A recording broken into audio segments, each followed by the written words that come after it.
mọi khi thì trước khi bắt đầu lắng nghe giáo pháp thì chúng ta phải phát khởi Bồ Đề Tâm, là tâm giải thoát giác ngộ vô cùng là trân quý. Chúng ta hãy nghĩ rằng giờ đây ta đã có được cơ hội để thọ nhận giáo pháp, thì chúng ta xin thọ nhận, và sau đó chúng ta phát khởi một cái tâm là giúp đỡ cho những chúng sanh khác, những chúng sanh mà đang đau khổ bởi cái nghiệp và những cái cảm xúc phiền não tạo nên, mà dẫn dắt họ cứ phải trôi lăn mãi trong luân hồi sanh tử đau khổ như thế. Thì ngày hôm nay ở đây chúng ta phát khởi Bồ Đề Tâm trân quý ấy để có thể giải thoát bản thân cũng như là tất cả chúng sanh ra khỏi đau khổ của luân hồi. Ờ, chúng ta cần phải phát khởi động cơ thanh tịnh để thọ nhận giáo pháp, vì động cơ thanh tịnh là vô cùng quan trọng. Chúng ta cần phải tránh những cái động cơ bất tịnh với tâm bám chấp, tâm ngã mạn, tâm tham ái, tâm ham muốn danh lợi. Chúng ta đừng có nghĩ rằng là giờ đây tôi thọ nhận giáo pháp để mà tôi được có một cái lợi nào đó từ cái việc giáo pháp đem lại cho tôi, hoặc là tôi thọ nhận giáo pháp để tôi trở nên nổi tiếng. Với những cái tâm bình phàm phu như thế thì khi mà chúng ta thọ nhận giáo pháp thì chẳng khác nào là một chiếc bình độc. Một chiếc bình nó có chứa nhiều chất độc, và khi mà giáo lý là những giọt cam lồ rót vào cái chiếc bình có chứa chất độc ấy, thì cái giọt cam lồ nó cũng bị nhiễm bởi cái chất độc có sẵn ở trong bình. Vì vậy mà chúng ta cần phải phát khởi một động cơ thanh tịnh để cho chiếc bình, để giáo lý là những cái giọt cam lồ rót vào nó vẫn giữ nguyên cái thanh tịnh của giọt cam lồ ấy. Chúng ta phải nên tránh những cái khái niệm như là tiêu cực, như là tôi chỉ muốn đến đây để nghe, để thử coi vị thầy này giảng về giáo lý như thế nào, trí tuệ của vị ấy ra làm sao, hoặc là với suy nghĩ rằng tôi biết những giáo lý này rồi, tôi không cần phải nghe những cái giáo lý này nữa, hoặc là với những cái tâm thái bình phàm như trung tính đó, những cái ý niệm trung tính, ví dụ như là chúng ta chỉ có việc đơn giản là click vào cái đường link của Zoom rồi chúng ta chỉ đơn thuần là có mặt ở đó mà thôi, thì chúng ta nên tránh những cái trạng thái tâm ô nhiễm bất tịnh như thế.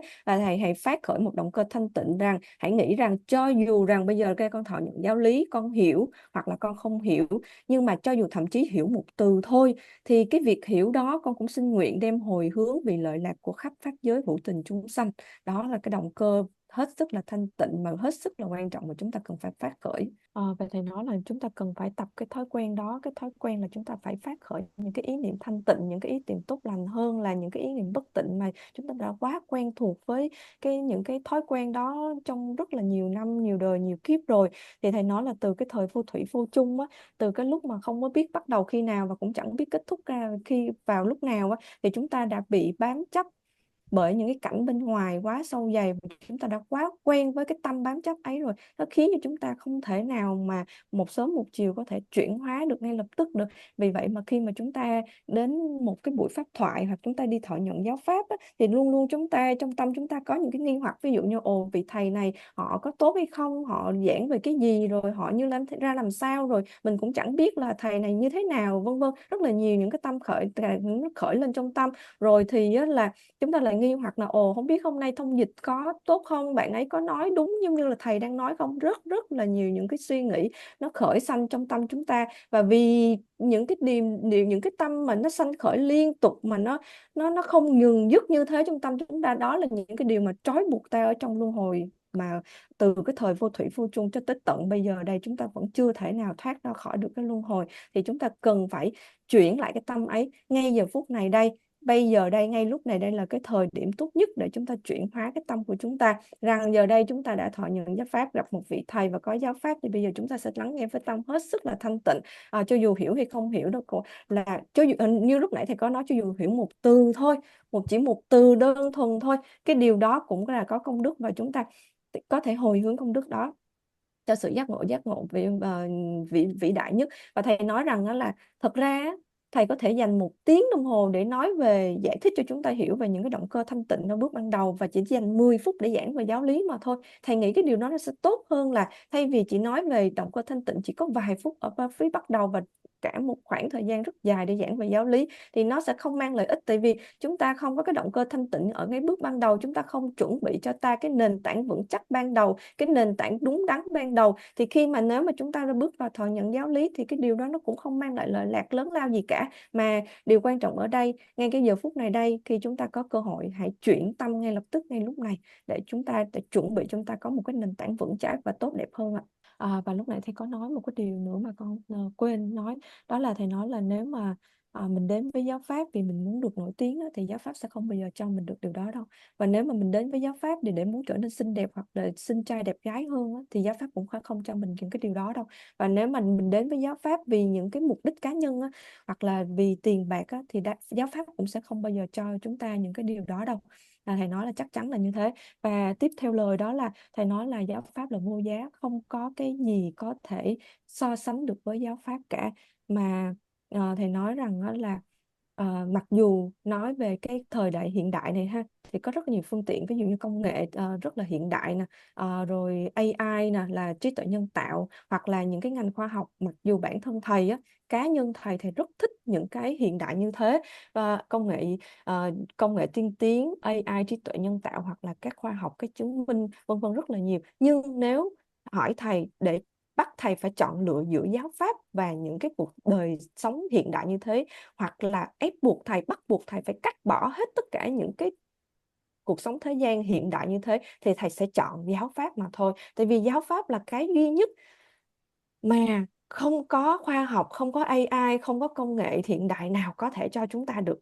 Chỉ có giáo pháp mới có thể cho chúng ta những điều mà chúng ta thực sự cần thiết mà thôi. Còn những công nghệ hiện đại, AI, trí tuệ nhân tạo, hoặc là các phát minh khoa học đó, thì đó chỉ là những cái chuyện bình phàm mà thôi. Nó không có cho chúng ta những cái điều rốt ráo giống như là giáo pháp sẽ đưa dẫn cho chúng ta đâu. Thầy cũng nói rằng á, là những cái những bậc thầy ngày nay á, thì các vị thầy đấy cũng phải nương nhờ những cái công nghệ hiện đại tiên tiến đó để làm giàu cho giáo pháp mà thôi. Chứ thật ra bây giờ nếu mà hỏi rằng á, là giáo pháp hoặc là một cái đời sống hiện đại, một cái đầy đủ cơ sở vật chất á, thì chỉ có giáo pháp mới cho chúng ta những điều mà chúng ta thực sự là cần mà thôi.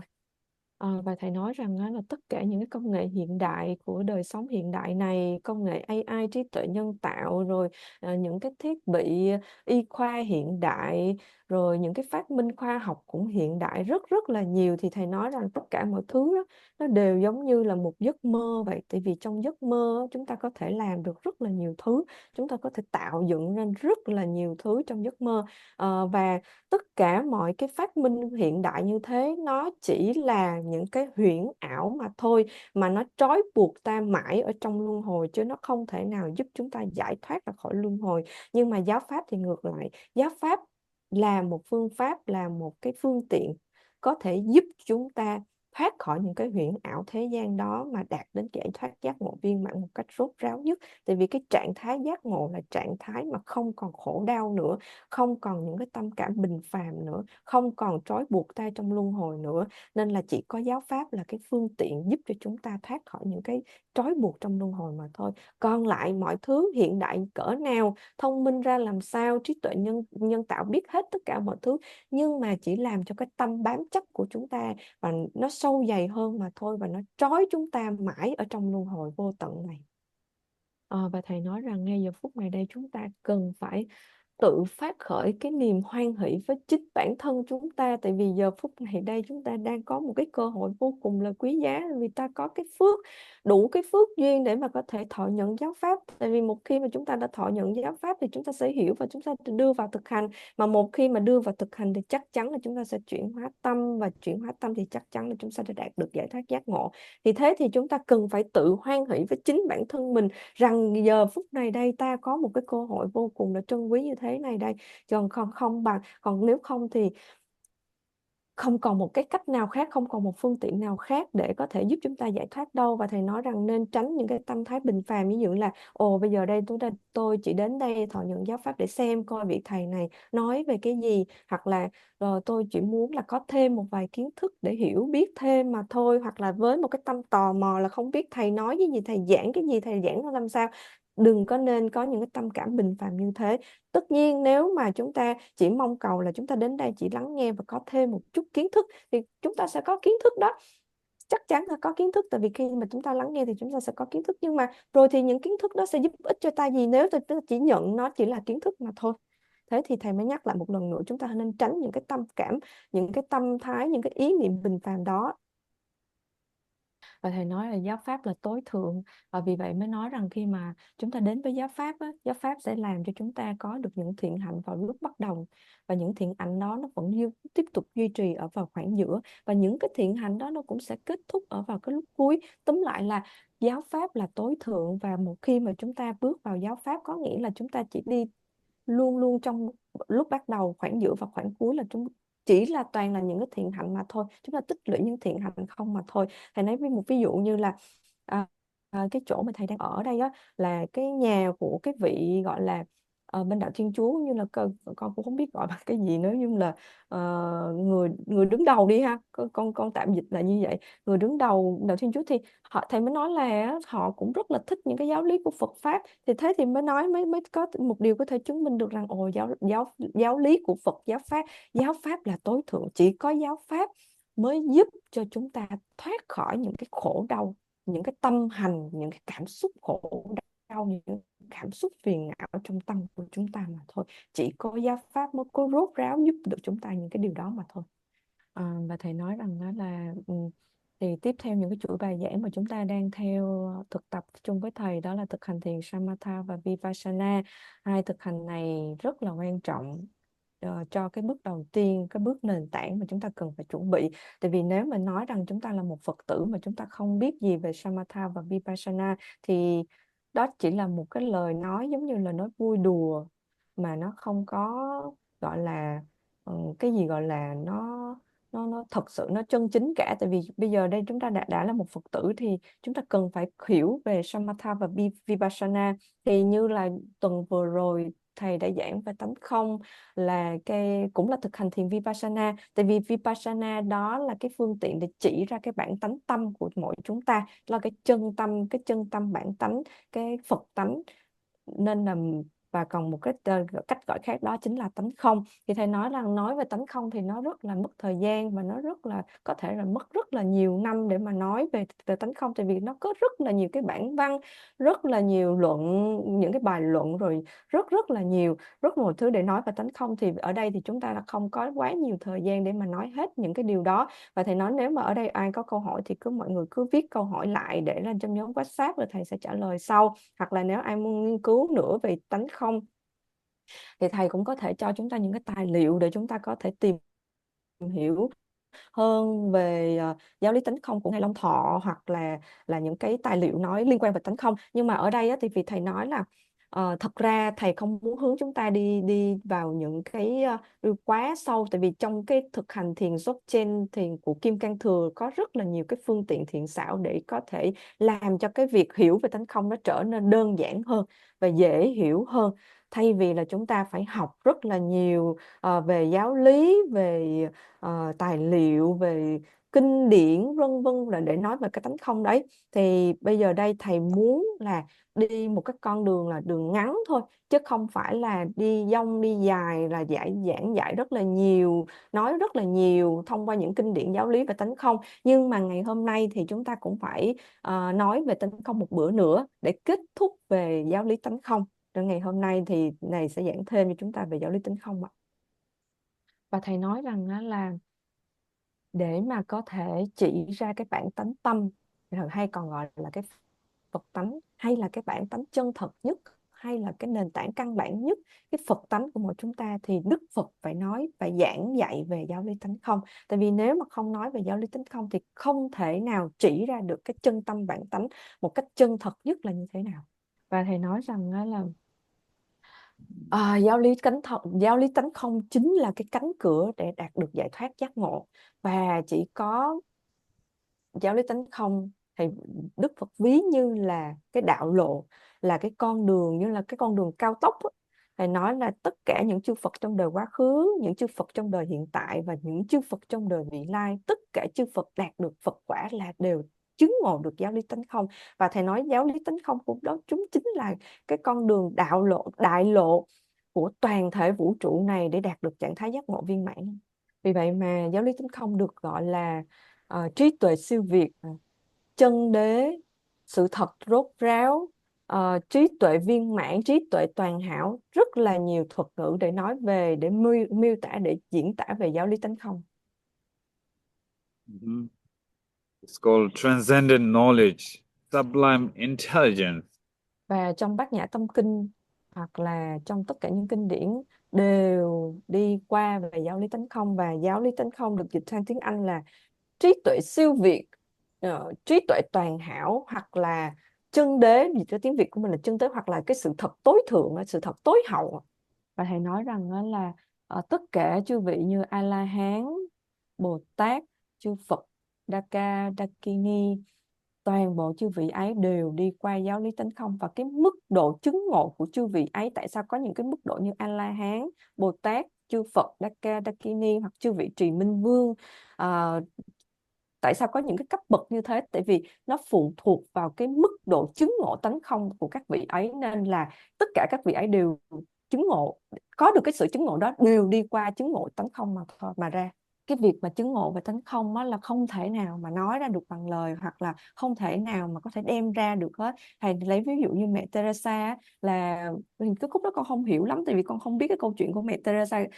Có nghĩa là khi mà bà chết đi á, mẹ chết đi thì mấy, nói chung là một khoảng thời gian sau, xa sau, thì họ mới có thể tôn sùng, mới có thể kiểu như là công nhận mẹ Teresa là một vị, gọi là một vị, mẹ bên đạo Thiên Chúa. Con không biết câu này, nhưng mà tóm lại là thầy nói rằng á, là cái việc mà chứng ngộ giải thoát á, nó không thể nào mà có thể nói được hoặc có thể đem ra được để mà trình diễn bằng lời hoặc là diễn tả bằng lời cả, mà nó là cái chứng ngộ ở bên trong. Nên là khi mà mình nhìn một vị nào đó, mình không thể nào nói họ là chứng ngộ tánh không hay không chứng ngộ tánh không, tại vì chỉ có bản thân họ biết được cái mức độ của họ chứng ngộ về giáo lý tánh không ở như thế nào thôi, tại vì ở bên trong mà làm sao. Nên là vì vậy mà chúng ta nhìn một vị nào đó ở bên ngoài, chúng ta không thể nào nói được rằng họ chứng ngộ ở cái mức độ nào đâu, mà ở bên trong họ, chỉ bản thân họ họ mới có thể hiểu được và biết được cái mức độ mà họ chứng ngộ như thế nào mà thôi. Và thầy nói rằng á, cái sự ngược lại, cái điều ngược lại với tánh không là gì? Đó là ngược lại với tánh không là không phải là tánh không, đúng không? Mà có nghĩa là cái tâm bám chấp, cái tâm phàm phu, cái tâm bình phàm của chúng ta, cái tâm mà chúng ta cho rằng tất cả mọi thứ, sự vật, sự việc, hiện tượng rồi nó thật chắc, nó thật có là như thế, thì nó ngược lại giáo lý tánh không. Nhưng mà thầy nói là nếu mà để mà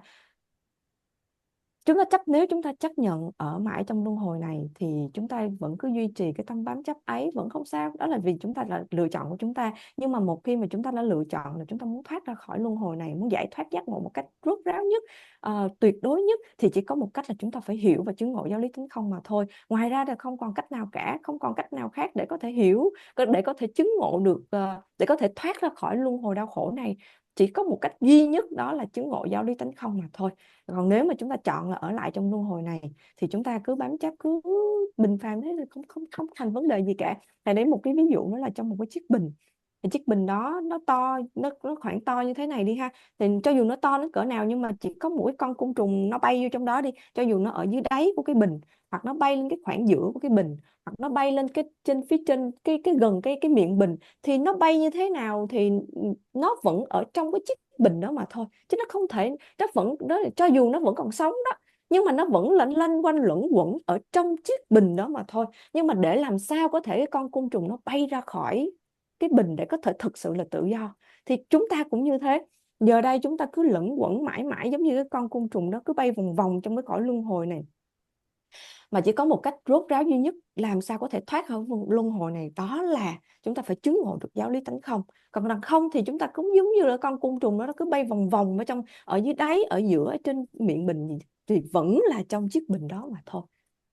Và thầy nói rằng đó là chúng ta cần phải hiểu, rồi thì chúng ta phải tin tưởng vào giáo lý, chứ không phải đơn thuần là chúng ta sùng bái giáo lý Phật hoặc là Phật giáo. Mà nếu mà chúng ta đơn thuần chỉ là sùng bái, kiểu như là ngưỡng mộ, hoặc là chúng ta tôn sùng cái Phật giáo không thôi, thì thật ra nó chỉ là một cái, gọi là theo một cách truyền thống mà thôi, chứ thật ra nó không có phải được thật sự là chúng ta đang thực hành giáo pháp ạ.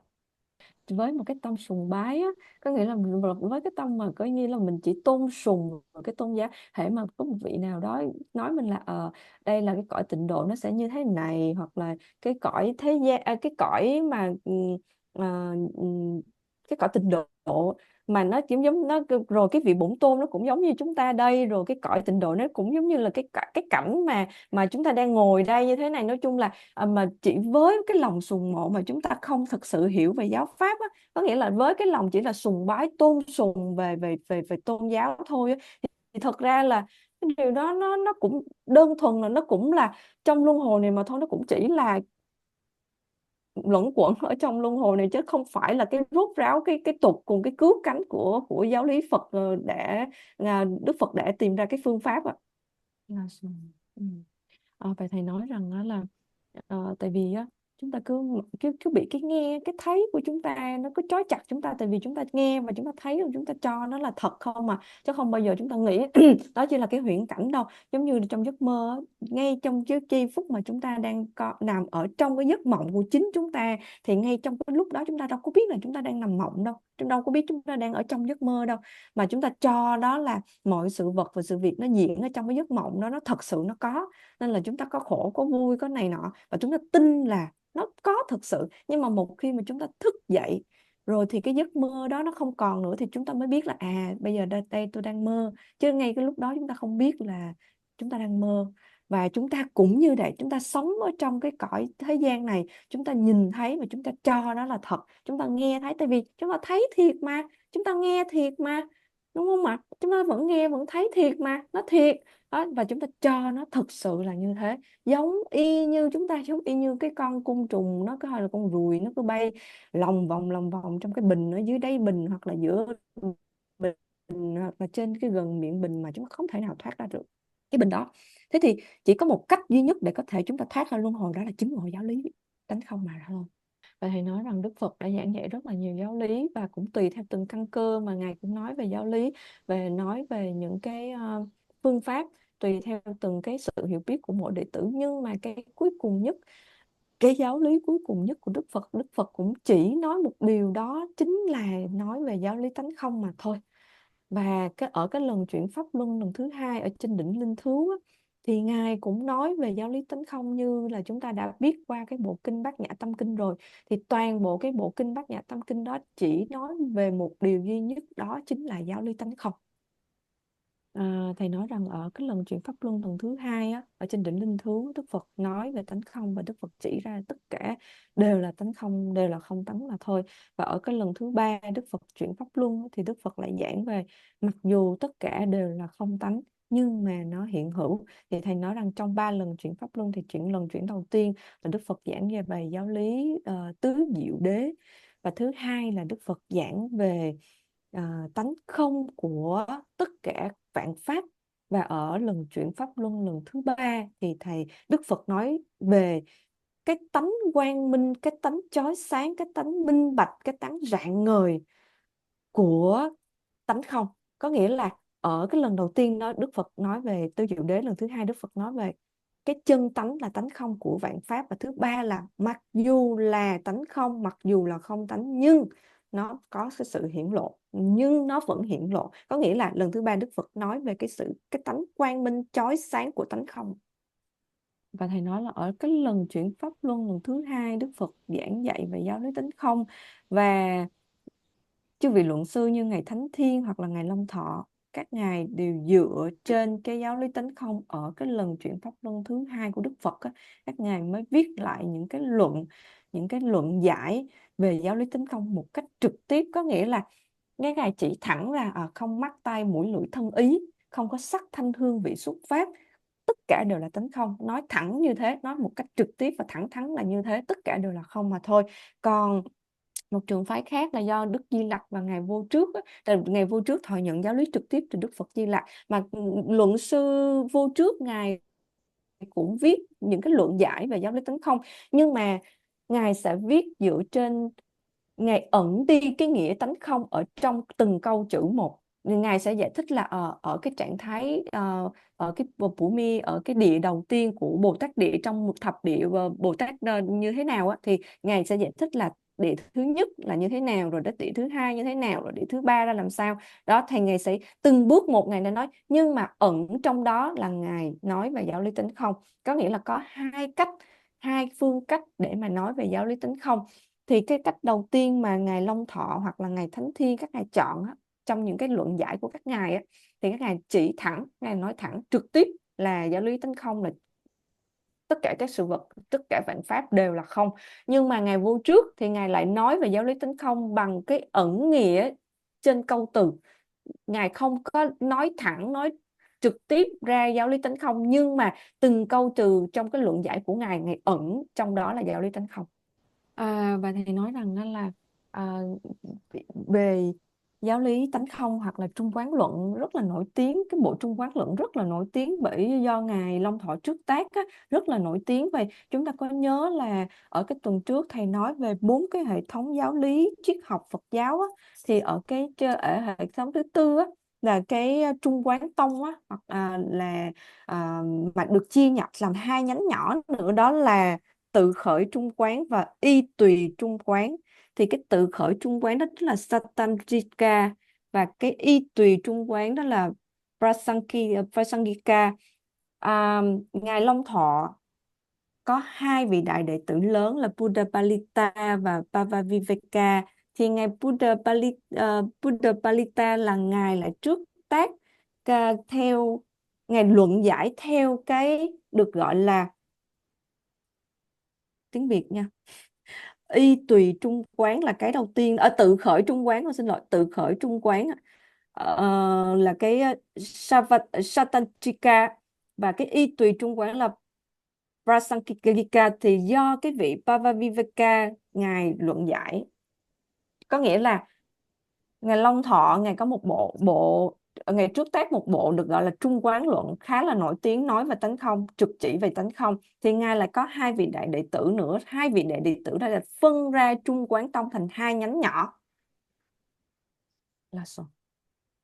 Okay, don't worry if you cannot keep these terms in your mind. Don't worry. Ừ. Dạ, để nói là cũng đừng có lo lắng nếu mà những cái thuật ngữ này nó khó nhớ, chúng ta cứ ghi nhớ những cái thuật ngữ này trong tâm, đơn thuần là như thế thôi. Dạ, thì tất nhiên là những cái luận giải này nó sẽ có rất là nhiều cái tranh cãi trong đó, vì vậy mà nó có mấy phân chia rất là nhiều những cái trường phái nhỏ nhỏ nhỏ nhỏ như thế á. Thì thầy nói rằng để con coi lại tiếng Việt, con cũng không nhớ cái thuật ngữ tiếng Việt nữa. Cái tự khởi Trung Quán là Satantrika sẽ nói thẳng và chỉ nói về cái việc là không mắt tai mũi lưỡi thân ý. Có nghĩa là tất cả đều là không, vạn pháp đều là không, không mắt tai mũi lưỡi thân ý, không sắc thanh hương vị xúc pháp, không có xấu căn, không có xấu trần, tất cả đều là không. Tự khởi Trung Quán sẽ nói về điều đó, là cái Satantrika sẽ nói về chỉ đơn thuần là không trong vạn pháp mà thôi. Nhưng mà cái thứ hai là Prasangika.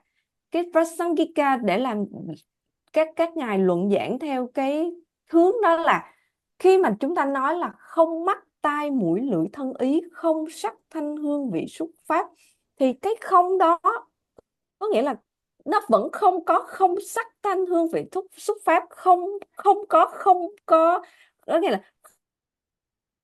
lưỡi thân ý, hiểu không ạ? Nó phủ định lại, có nghĩa là nếu bây giờ chúng ta chỉ tin là theo Satantrika, chỉ tin rằng là tất cả đều là không, thì chúng ta bị thiên vào cái cực đoan về hư vô và đoạn diệt.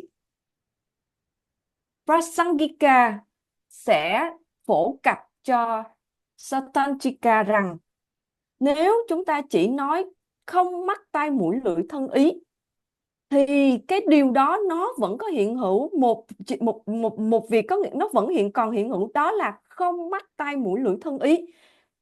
Nên là mới nói là không có không mắt tai mũi lưỡi thân ý. Tại vì thầy nói rằng có tới 32 thái cực, 32 cực đoan, là chúng ta cần phải vượt lên trên những cái cực đoan đó để chúng ta không bị rơi vào một trong hai biên kiến là hư vô hoặc là đoạn diệt, hoặc là cái thuyết vĩnh hằng.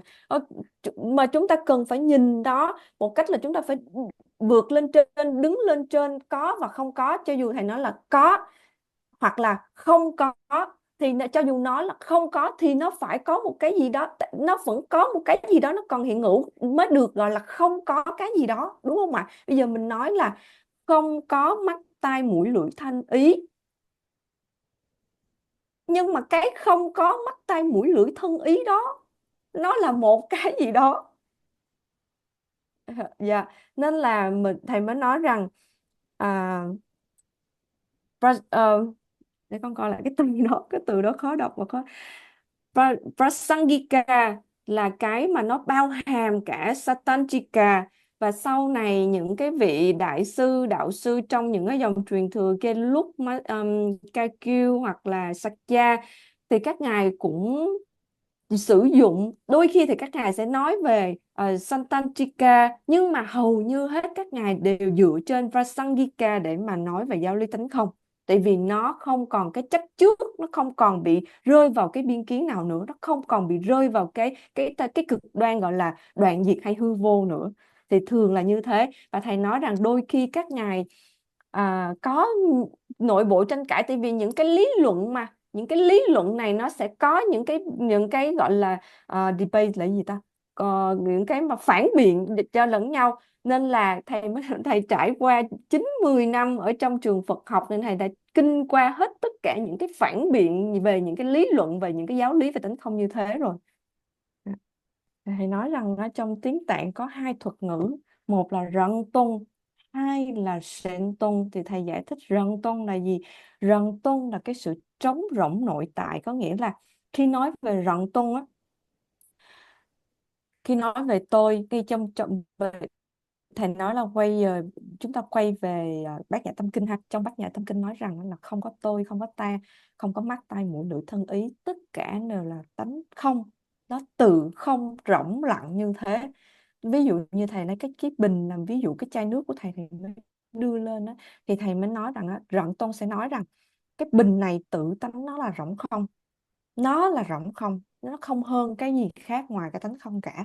Nhưng mà Sện Tông sẽ phản bác lại, tại vì Sện Tông dựa trên cái lần chuyển pháp luân lần thứ ba của Đức Phật. Đức Phật nói ở lần chuyển pháp luân lần thứ ba, Đức Phật nói rằng là mặc dù nó là rỗng không nhưng mà nó vẫn hiển lộ cái đó là gì, là cái tánh chói sáng, cái tánh quang minh, cái tánh tỏ tường minh bạch sáng rạng của cái tánh không đó. Thì khi mà Sánh Tông, các vị Sánh Tông mới nói rằng nó là tại vì nó có cái sự biểu hiện mà làm sao nó là một cách rỗng không được, không thể nào nói nó rỗng ràng. Thế là hai bên họ sẽ tranh luận với nhau, biện luận với nhau rất là gắt gao, tranh cãi về việc đó. Và thầy nói rằng cái tri kiến Rận Tông á, thường là các bậc thầy của dòng Gelugpa, ngài Tsongkhapa là sẽ lấy giáo lý đó là cái con đường chính yếu nhất. Và Sạn Tông thì các vị dòng truyền thừa Chô Năng sẽ phản biện lại với Gelug. Hai dòng truyền thừa này đã phản biện với nhau rất là lâu, rất là nhiều năm trước đây. Và khi Mi Pham Rinpoche là một vị đạo sư vô cùng lỗi lạc, và ngài là một vị bất bộ phái. Ở đây mọi người biết Mi Pham Rinpoche thì nó nói Mi Pham là ở trong lòng tự nhiên có một cái sự sùng mộ, một sự mà sùng bái ngài, một tôn sùng ngài ngay lập tức này. Thì Mi Pham Rinpoche ngài xuất hiện, ngài mới nói rằng không cần phải tranh cãi, hai bên cũng không cần phải tranh cãi, không cần Sạn Tông cũng không cần phải tranh cãi, không cần phải biện luận với Rận Tông đâu. Tại vì sao? Tại vì Đức Phật đã nói rằng cái sự hiển lộ, cái tánh chói sáng, cái tánh quang minh đó tự thân nó cũng là tánh không mà. Tất cả sự vật, sự việc, hiện tượng, vạn pháp đều là tánh không, nhưng mà nó vẫn biểu hiện. Hai cái đó là một, tuy hai nhưng mà một nhưng mà lại là hai, nó không thể tách rời ra cả hai được hết. Cái tánh không nó hiển lộ bằng thông qua cái sự chói sáng, cái tánh quang minh, cái tánh chói sáng, cái tánh tỏ tường, cái tánh minh bạch rõ biết hết tất cả.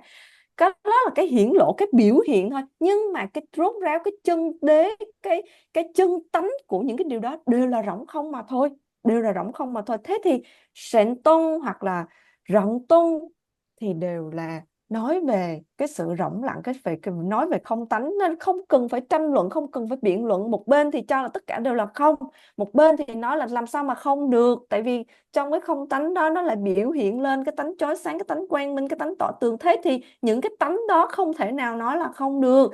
Nhưng mà Mi Pham Rinpoche ngài mới gộp lại, ngài mới nói là không không không, Rận Tôn hoặc là Sạn Tôn đều là nói về tánh không, nó hiển lộ nhưng mà nó là rỗng không, nó rỗng không nhưng mà nó lại hiển lộ. Thế chúng ta không cần phải tranh luận, không cần phải biện luận gì nhiều rằng là hai bên có hai cái trường phái như thế, phân biệt chia làm đôi như thế ạ.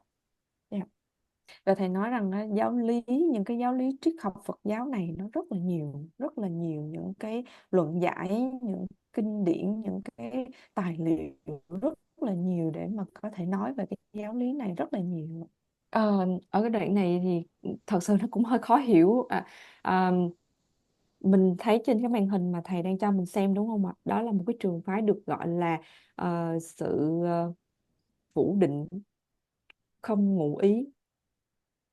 Con dịch là như thế, con tạm dịch là như thế nha, chứ thực ra con phải tra là từ điển con mới biết chính xác là nó nói về cái gì, nhưng mà con hiểu cái thầy thầy giảng dạy. Còn nếu mà cái từ đó mình đã dịch ra ngay bây giờ thực sự là con cũng không biết, nhưng mà nếu mà dịch từ theo từ thì con là cái sự phủ định mà nó không ngụ ý, và cái sự phủ định ngụ ý có nghĩa là cái sự phủ định không ngụ ý có nghĩa là sao? Thầy nói rằng đó là trong một cái trường phái nói là không có cái gì hết, đó là cái sự phủ định đúng không ạ? Sự phủ định không ngụ ý là nói ra một cách tự nhiên là nó là không. Phủ định không ngụ ý, con đang dịch theo từ thôi, con sẽ tìm cái từ mà trong tiếng Việt để con nói lại sau. Phủ định không ngụ ý có nghĩa là trong Bát Nhã Tâm Kinh Đức Phật nói rằng không mắt tai mũi lưỡi thân và ý. Khi mà mình nói không có mắt tai có nghĩa là sự phủ định rồi đúng không ạ? Không ngụ ý ở đây có nghĩa là mắt tai mũi lưỡi nó thực sự là không có. Sự thật là nó không có mắt tai mũi lưỡi thân ý.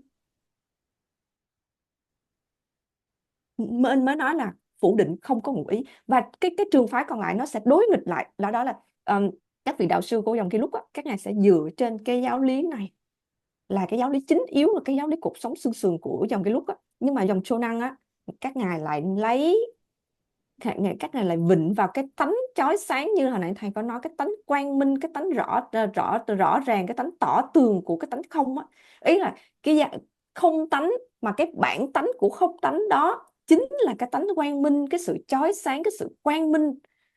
Thì Chonan, các vị đạo sư của dòng Chonan các ngài mới vịnh vào cái điều đó, các bạn nói đó là có mà, đâu có thể nào mà không được, nên mà các ngài mới phủ định có ngụ ý, có nghĩa là các ngài phản biện lại cái việc là không có mắt tai mũi lưỡi thân ý. Các ngài phản biện là cũng không có không mắt tai mũi lưỡi thân ý, là mới gọi là phủ định có ngụ ý. Ngụ ý có nghĩa là cái sự mà không không ngụ ý có nghĩa là nó tự nhiên nó là rỗng không, tự nhiên nó là không, rồi không có cái gì mà là không có cái gì mà không ngoài tánh không cả, không mắt tai mũi lưỡi thân ý.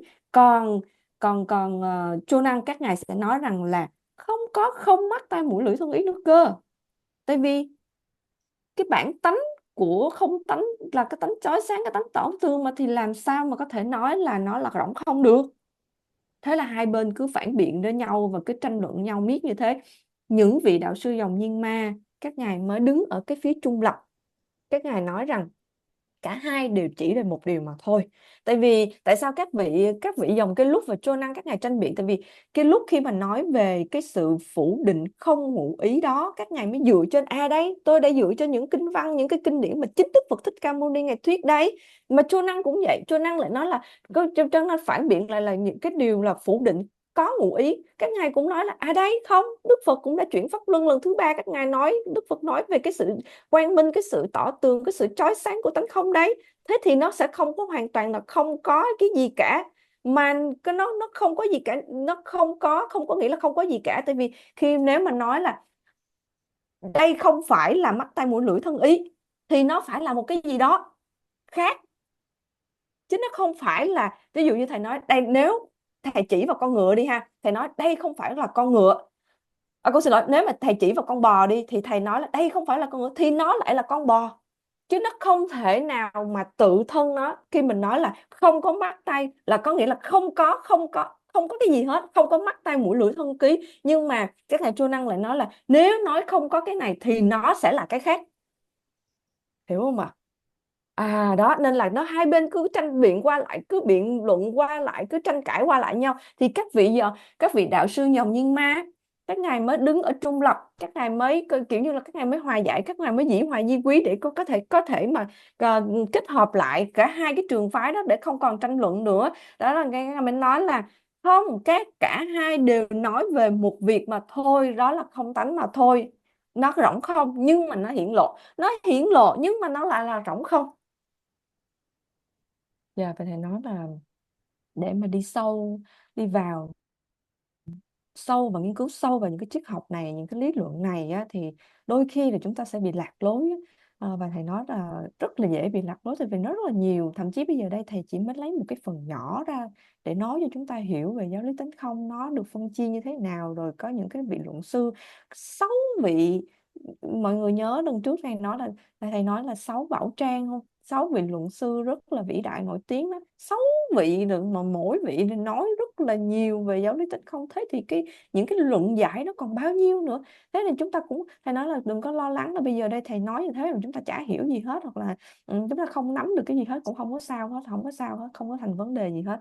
à, mà thầy chỉ muốn cho chúng ta nhìn thấy cái tổng quan mà thôi. Tại vì á, là ví dụ như là ngài John Kappa đi ha, ngài viết tới 20 cái kết tập, 20 cái gọi là cái chương á, cái 20 chương nói về tánh không. Hoặc là ngài Mi Pham Rinpoche, ngài nó viết 30 chương nói về giáo lý tánh không nữa cơ. Nhiều lắm, rất là nhiều. Và thầy nói là để có được một cái tấm bằng được gọi là Khenpo đây thì mới mất tới khoảng 10 năm, 20 năm ở trong trường Phật học để học. Học tại sao nó mất nhiều thời gian như thế? Tại vì phải học hết tất cả những cái lý luận này, những cái triết học này. Mà thầy nói rằng á, thầy học hết rồi nhưng mà thật ra thầy cũng chưa có đọc hết được những cái luận giải của 6 vị luận sư vĩ đại đó nữa. Thầy chưa đọc hết. Nhưng mà nội mà cái việc học hết những cái lý luận này, học hết những giáo lý này, thầy nói là thầy vẫn không chuyển hóa được tâm gì cả. Nói chung là cũng không có làm được giúp ích gì cho cái việc gọi là giải thoát rốt ráo hết trơn á. Đó chỉ là cái trí tuệ học mà thôi, cái trí học mà thôi, chứ không có giúp thầy trong cái việc là chuyển hóa nội tâm. Mà chỉ một khi mà thầy bước vào thực hành xuất trên đại viên mãn thì thầy mới ngộ ra được rất là nhiều điều. Mà dấu trên đại viên mãn nó không phải là những cái lý luận những cái bài luận mà nói cả không biết bao nhiêu chương cho mà nói, cũng không biết là bao nhiêu cho có thể mà đủ để mà có thể thời gian nào mà có thể đủ mà vì cuộc đời của chúng ta là thời gian nó có hạn mà, đúng không ạ? Thời gian này là có hạn, chúng ta sống trên cuộc đời này là có hạn chứ nó không phải là vô hạn. Nên là chúng ta không có cần phải lo lắng là chúng ta không có hiểu hết tất cả những cái lý luận này, không cần phải như thế. Nhưng mà thầy muốn chỉ cho chúng ta có cái tổng quát, cái nhìn tổng quan mà thôi. Còn khi mà thực hành thì thầy muốn là chúng ta thực hành theo giáo lý Dzogchen đại viên mãn, giống như thầy đã kinh qua, thì nó sẽ trực tiếp trực chỉ và nó thực tế và nó đơn giản hóa hơn tất cả mọi thứ. Nhưng mà tại vì thầy rất là nhiều nhưng mà cuối cùng không làm điều gì hết, nên là nó mất 20 năm. Hoặc là những cái bằng như PhD, những cái bằng tiến sĩ Phật học bây giờ đều nói về các vị về tiến sĩ đó chỉ biết một điều mà các vị ấy học mà thôi. Ngoài ra những cái việc khác các ngài đâu có nghiên cứu đâu, mà các ngài cứ chăm chăm vào cái việc đó mà thôi, chỉ có mỗi duy nhất cái việc đó thôi. Nhưng mà rốt cuộc thì sao? Rốt cuộc nó cũng chỉ là tới đó mà thôi. Và thầy nói rằng đó là thầy nói dựa trên những cái kinh nghiệm thực tế của bản thân thầy. Cái lúc mà thầy ở trong trường Phật học và thầy học đến tận mấy mươi năm á, để trở thành một vị Khenpo như bây giờ, thầy học rất là nhiều những cái giáo lý. Và thật ra cái trường Phật học mà thầy theo học, tại vì thầy là dòng Nhiên Ma mà, thì cái trường Phật học mà thầy theo học cũng là thuộc dòng truyền thừa Nhiên Ma. Thì giáo lý trong Nhiên Ma nó chỉ gói gọn của Nhiên Ma. Nhưng mà cái lúc ấy á, thầy rất là tò mò không biết là những cái trường phái như Sakya, Gelug hay Kaikyu á, những cái lý luận, những cái giáo lý của những cái dòng truyền thừa đó như thế nào. Thì thầy mới xung phong, ngài mới tự nguyện làm cái người giữ thư viện, người quản cái thư viện đó. Thì trong thư viện đó có rất là nhiều những cái kinh văn, giáo lý, rồi những cái luận giải của tất cả các dòng truyền thừa như Ma, Kagyu, Sakya, Gelug, có rất là nhiều và đầy đủ. Tại vì nó có hơn cả chục ngàn kinh văn ở trong thư viện mà. Nên là nên là thầy mới xung phong, thầy mới tình nguyện làm cái người quản cái tu viện, cái thư viện đó, để thầy có cái cơ hội để mà tìm hiểu những cái giáo lý của những cái truyền thừa khác, họ nói về tánh không là như thế nào. Nhưng mà thật ra thầy đọc cũng rất là nhiều. Lúc mà thầy ở trong thư viện á, thầy chỉ làm cái việc là ghi nhận coi ai là mượn kinh gì, ví dụ ngày nào trả ngày nào đó. Thì song song với thời gian đó là thầy tìm tòi và đọc hết tất cả những cái kinh văn ở trong cái thư viện đó, nhiều lắm. Nhưng mà cái cuối cùng thì thầy mới nói là cho dù nó nhiều như thế nào, nó đầy đủ và chi tiết ra làm sao thì nó cũng không giúp ích được gì trong cái sự chuyển hóa tâm thức của thầy hoặc là trong cái sự nghiệp giác ngộ của thầy cả. Chỉ đến khi thầy gặp được giáo lý rốt trên đại viên mãn và thầy thực sự thực tập thì thầy mới thấy được là cái tinh túy, cái xúc tích nhất, những cái giáo lý xúc tích nhất, những cái mà gọi là nó cô động nhất nằm ở trong thực hành xuất chân đại viên mãn.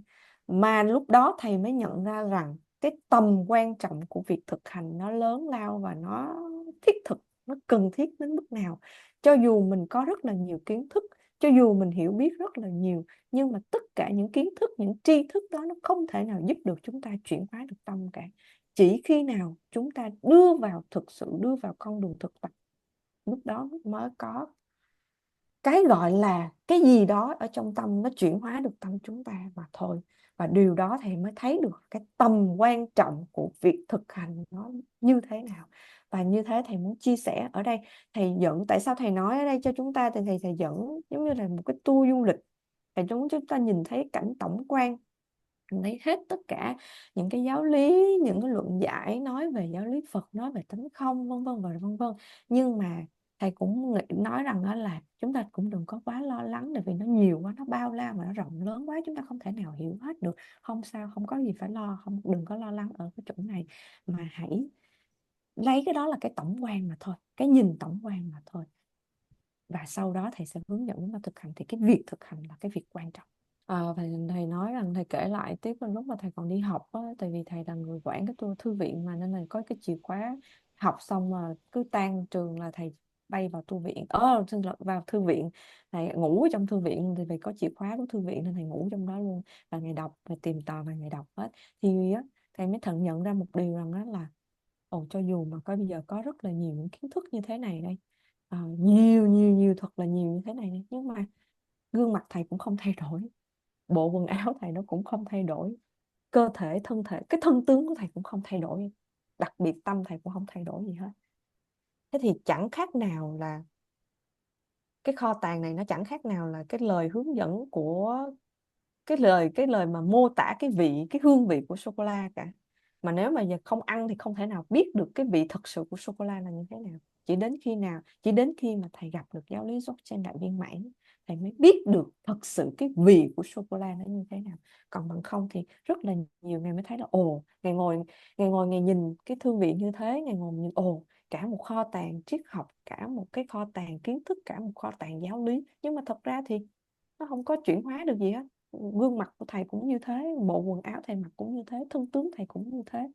Thế thì thầy mới thấy được cái tầm quan trọng của việc thực hành. Và ngày hôm nay đây thầy sẽ thầy sẽ giảng dạy, thầy sẽ giải thích ít nhất là 18 loại tánh không của chúng ta hiểu là gì. Và thầy nói rằng là thầy hỏi chúng ta rằng là không biết là ở đây chúng ta có quen thuộc với tâm kinh hay không, bát nhã tâm kinh hay không.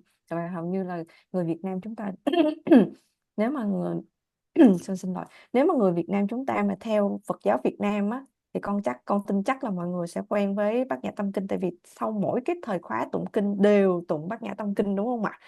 Thì trong bát nhã tâm kinh có 4 điều mà hầu như áp dụng trong xuyên suốt giáo lý tánh không là gì? Sắc chính là không là thứ nhất, không chính là sắc là thứ hai, sắc chẳng khác không là thứ ba, và không chẳng khác sắc là thứ tư. Thì 4 cái điều nói về tánh không như thế, thì thầy mới nói rằng đó là thật ra nếu mà chỉ nói là, tại vì trong Bát Nhã Tâm Kinh chúng ta sẽ đọc được cái đoạn sau là không mắt tai mũi lưỡi thân ý, không sắc thanh hương vị xúc pháp, cái gì cũng không không không không hết, thì rất dễ bị rơi vào cái biên kiến là đoạn diệt và hư vô, rất dễ bị rơi vào đó và cho là không hết. Thì thầy mới nói là thầy kể một câu chuyện vui á, là có một cái vị kia á, nghe được một vị sư thầy ngồi tụng Bát Nhã Tâm Kinh đó, đến cái đoạn là không mắt tai mũi lưỡi thân ý, thì cái vị đó mới ngạc nhiên, nó ủa tại sao lại là không mắt tai mũi lưỡi thân ý, tại sao phải nói là không có mắt, không có tai, không có mũi, không có lưỡi, không có ý. Thì thôi, nếu mà nó không mắt tai mũi lưỡi thì thế thì thôi nên nói là không có đầu luôn đi. Nó không có cái đầu này thì đâu có mắt tai mũi lưỡi thân ý đâu. Như vậy thì nó phải gọn hơn không? Tại sao phải nói là không mắt, không tai, không mũi, không lưỡi, không ý? Đó. Thay vì là nói như thế thôi, nó không có cái đầu đi, nhưng mà thật ra nó đâu phải như vậy. Nó đâu, Bát Nhã Tâm Kinh đâu có phủ định cái việc gì đâu, không có phủ định cái gì cả hết á. Nhưng bát nhã tâm kinh chỉ ra tánh không. Tại sao không có mắt, không có tai, không có mũi lưỡi thân ý? Tại sao, lý do vì sao là như thế? Bát nhã tâm kinh giải thích là tánh không là như thế nào mà, chứ đâu bát nhã tâm kinh không có phủ định là không có mắt, không có tai, không có mũi, không có lưỡi, không có thân. Bát nhã tâm kinh không có phủ định cái điều đó. Nên là cái vị mà hạnh, cái lữ khách mà đi ngang qua cái vị sư mà họ nghe như thế, vị đó bị hiểu lầm là vì đó người ôi không có mắt tai mũi thì thôi, không có đầu là nó gọn hơn. Nhưng mà không phải, tại vì bát nhã tâm kinh không phải phủ định cái gì hết, mà bát nhã tâm kinh chỉ ra cho thấy là tánh không của vạn pháp là như thế nào thôi. Thì cái bốn cái điều mà trong bát nhã tâm kinh mới con mới vừa đọc á, thì ở đây thầy sẽ giảng dạy cho chúng ta 18 loại tánh không là như thế nào, dựa trên bốn bốn bốn bốn cái tánh không mà trong bát nhã tâm kinh. Còn cũng không biết dịch là bốn gì nữa. Thầy sẽ giảng dạy cho chúng ta 16 loại tánh không là gì. Thì đầu tiên là tánh không bên ngoài. Tánh không bên ngoài mình là nói về cái gì? Nói về sáu trần. Sáu trần đó chính là sắc, thanh, hương, vị, xúc và pháp. Can you go to the the the sixth sense? Mm. Yeah. Ok. Dạ, ở đây ha. Sắc, thanh, hương, vị, xúc và pháp. Mình thấy không ạ? Cái sáu trần ở đầu tiên mà thầy đang tô đậm á, là sáu trần. Nó, cái tánh không đầu tiên, cái loại tánh không đầu tiên nói về cái sự không tánh của sáu trần. Mà sáu trần đó nó ứng với sáu căn là mắt, tai, mũi, lưỡi, thân, ý. Sáu trần ứng với sáu căn cộng lại thành 12 căn và trần. Thì loại tánh không đầu tiên là nói về sự rỗng lặng của sáu trần, là có sắc, thanh, hương, vị, xúc và pháp. Ở đây mọi người thấy cái phiên âm tiếng Tạng á, là chi tôn ba nhi không, năng tôn ba nhi và chi năng tôn ba nhi đó, những cái từ ở trên bộ tôn ba nhi rất là nhiều đúng không ạ? Có nghĩa rằng đó là tất cả những cái này nó đều có trong kinh đó. Mà cái lúc mà thầy còn nhỏ là ở trong tu viện đó, là phải phải luân phiên nhau trì tụng những cái chương trong Bát Nhã Tâm Kinh đó. Thì ví dụ như một chương nha, thì phải mất khoảng 2-3 người có thể tiếp nối nhau để hoàn thành xong một chương. Nhưng mà thầy thì thầy là đọc rất là nhanh, nên là thầy một mình thầy có thể hoàn tất một chương. Và thầy nói là lúc đó thầy đọc giống những cái câu từ này, đọc chi tôn ba nhi, năng tôn ba nhi, nó giống như một bản nhạc rap của thầy vậy đó, chứ nó không có gì khác hơn đó, nó như đọc rap vậy thôi á. Và thầy đọc có thể đọc đọc liên tục mà đọc không, mà thầy đọc rất là nhanh nữa. Và thầy nói về thậm chí bây giờ nè, ai mà đọc ha, mà thầy chỉ cần nghe thôi, thầy có thể nhảy vào ngay cái đoạn mà họ đang rất nhịp hoặc là như thế nào, thầy biết được, thầy thuộc lòng đến như thế đó. Thầy thuộc lòng đến như vậy luôn á. Nhưng mà thầy nói là không có lợi lạc gì hết trơn, tại vì nó chỉ thuộc thôi chứ không có chứng ngộ gì trong đó hết đó. Tại vì thầy không hiểu gì hết trơn á. Là lúc mà thầy còn nhỏ thầy cứ đọc đọc đọc đọc như một bản nhạc rap, như đọc rap ấy, chứ không có cái sự hiểu gì hết, mà chỉ là đọc đọc đọc bằng chữ và nó tiếp nối với nhau. Chứ và cái sự chứng ngộ, cái sự hiểu về về từng từ một là không có. Thì thầy nói ở đây là gì? Ý thầy nói ở đây rằng cho dù chúng ta đọc nhiều, thuộc lầu lầu như thế đi chăng nữa, nhưng mà chúng ta không hiểu được thì cũng không có ích lợi gì, không hoàn toàn có ích lợi gì hết, không hoàn toàn không có một ích lợi gì cho cái sự chứng ngộ giải thoát hết trơn. Even when I was studying in India, 3 months we have winter vacation, and we were hired for reciting this in Thimphu, the capital city, and we every day we recite these words. Every day, the 100,000 Prashna parameters. So all talks about this 20 emptiness again and again. Every page is a repetition of this. Dạ. Thầy nói là cái thầy ở khi mà thầy qua Ấn Độ học á, thầy có 3 tháng nghỉ đông á, thì hầu như là thầy được thuê đi về trở lại Thimphu để mà đọc những cái này á, kiểu như thuê. Thầy nói giỡn thôi, nhưng mà ý của thầy là có 3 cái tháng nghỉ đông như thế, thì thầy về Thimphu là thủ đô của Bhutan á, đọc lâu lâu lâu lâu lâu lâu những cái chương, những cái lời kinh văn, những cái gì á, cứ đọc như vậy á. Và bây giờ đây mà thầy đi qua Emptiness of the inner. em đi qua loại tánh không thứ hai là tánh không của bên trong. Hồi nãy mình có sáu trần rồi đúng không? Sáu trần là cái cảnh bên ngoài, đối tượng bên ngoài. Bây giờ đến chủ thể ở bên trong, thì cái loại tánh không thứ hai là nói về cái tánh không của chủ thể bên trong, đó là không mắt tai mũi lưỡi thân ý đó. Đó này, hồi nãy là sáu trần, mọi người nhớ không? Sáu trần là sắc, thanh, hương, vị, xúc và pháp. Đó là cái đối tượng của cái cảnh bên ngoài. Cảnh bên ngoài nó sẽ ứng với sáu căn của chúng ta. Sáu căn căn của chúng ta là có gì? Mắt, tai, mũi, lưỡi, thân và ý. Đến cái loại tánh không thứ ba, đó là tánh không của ờ, cảnh bên ngoài và chủ thể bên trong. Tại vì thầy nói rằng đó là khi mà Đức Phật nói về cái sự rỗng không của cái cảnh bên ngoài, của sáu trần bên ngoài á, thì tất nhiên là người khác họ sẽ phản biện là nếu không có cảnh bên ngoài thì vẫn phải không có cảnh bên trong, không có chủ thể bên trong. Có nghĩa là khi nói về cái này thì phải nói thêm một cái điều khác để cho không có cái sự tranh biện ở đây. Tại vì cái tâm của chúng ta sẽ bám chấp, cái khuynh hướng tâm của chúng ta sẽ bám chấp rất là sâu. Khi mà nói về không có cái sáu trần ở bên ngoài thì chúng ta lại bám chấp vào đó, không có sáu trần bên ngoài. Thì vì vậy mà Đức Phật cũng phải nói không có sáu căn ở bên trong nữa cơ, để mà chúng ta không bám chấp. Vì vậy mà khi mà Đức Phật hay sao? Đức Phật mà khi mà ban giới cho các vị tỳ kheo á và tỳ kheo ni á, tại sao ngài phải lập ra hơn 250 giới cho tỳ kheo, rồi lại phải hơn 350 giới cho tỳ kheo ni?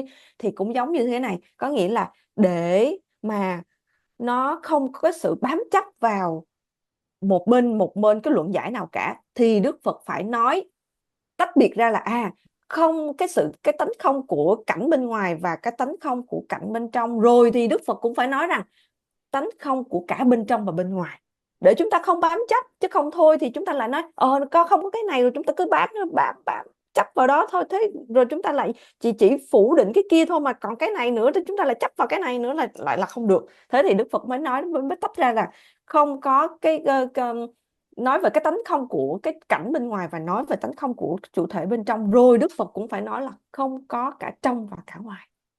Thầy nói rằng là Đức Phật rất là chi tiết đến độ mà ví dụ như chỉ nói về tánh không của bên ngoài, tánh không của bên trong, và cả trong và ngoài đều không. Thế như thế là đủ rồi ha, thực sự như thế là đã đủ rồi đó.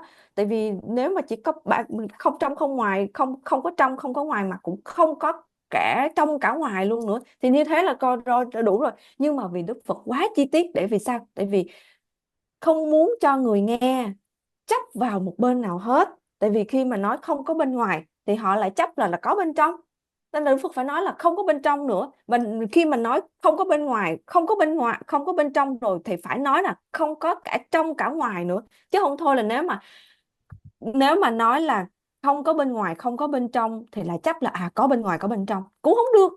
Thế là cũng không được. Và thầy nói là thậm chí nó chỉ có ba loại tánh thông đâu là đủ rồi, nhưng mà tại sao có cái đại không tánh ở đây nữa? Đại không tánh ở đây nói về 10 phương 8 hướng, đông tây nam bắc, đông nam tây bắc, rồi vân vân, rồi trên dưới tất cả mọi thứ. Tại vì khi mà nói không có trong không có ngoài, nhưng mà vẫn còn có phương, vẫn còn có hướng. Thế là nên Đức Phật mới nói về cái đại không tánh một lần nữa, để mới nói là cái sự rộng khắp của cái không tánh nó như thế nào. Cái sự rộng khắp của không tánh nó không phải nó chỉ đơn thuần là không có bên ngoài, nó không có bên trong, nó cũng không có trong không có ngoài, mà nó còn không cả bốn phương tám hướng, 10 phương, bốn phương tám hướng là đông tây nam bắc, rồi đây tây bắc đông nam, rồi tây nam, rồi cái gì đó rồi con không nhớ, và trên và dưới nữa.